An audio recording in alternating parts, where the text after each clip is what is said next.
Have you ever noticed how your relationship with money feels inherited? Not just your bank account, not just your circumstances, but the way you think about money, the way you react to it, the way it makes you feel. For a lot of people, breaking generational poverty isn't just about making more money. It's about unlearning the beliefs that were quietly passed down long before you ever earned your first dollar.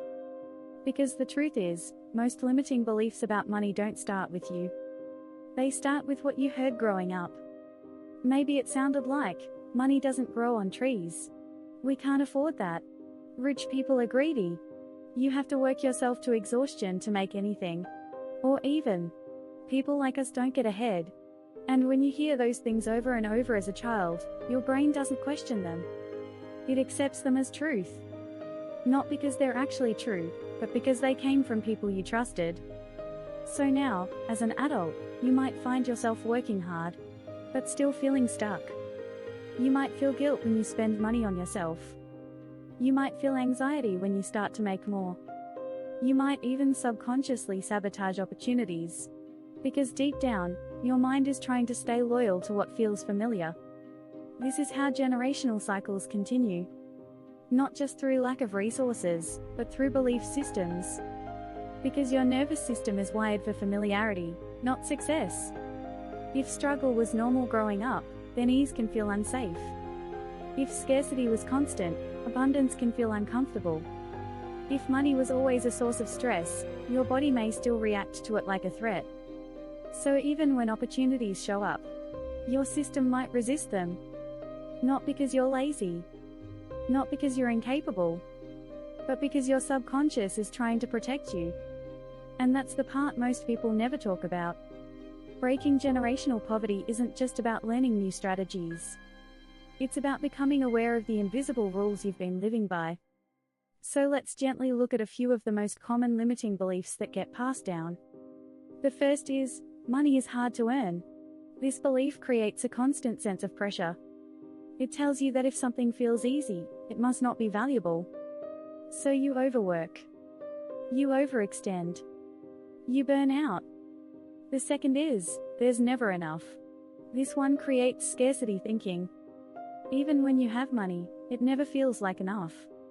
You hold tightly, you worry constantly, and you struggle to feel secure. The third is, if I have more, someone else has less. This belief creates guilt around success. It makes growth feel selfish. So you unconsciously keep yourself small to avoid that discomfort. And the fourth is, I'm not the kind of person who becomes wealthy. This one is deep. It ties money to identity. And if your identity doesn't match wealth, your actions will always pull you back to what feels familiar. Now here's the important part. These beliefs are not your fault.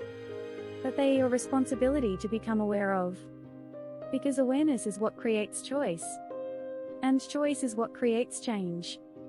So instead of trying to force yourself into new financial habits overnight, start by noticing.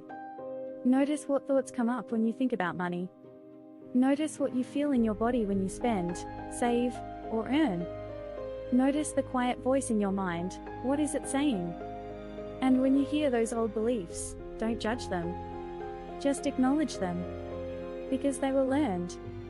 And anything learned can be unlearned. You can begin to replace them with new, supportive beliefs. Like, money can come to me in ways that don't exhaust me. There is enough, and I can create more. My growth does not take away from others.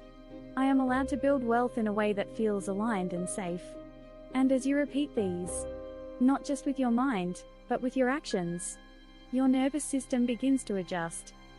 Slowly, what once felt unfamiliar starts to feel normal. This is how cycles begin to break. Not overnight, but through consistent awareness, gentle rewiring, and small aligned steps. You are not just changing your life. You are changing what gets passed down next. And that matters more than you think. So if this resonated with you, take a moment to reflect on one belief about money that you're ready to release. And one new belief you're ready to step into. That's where it starts.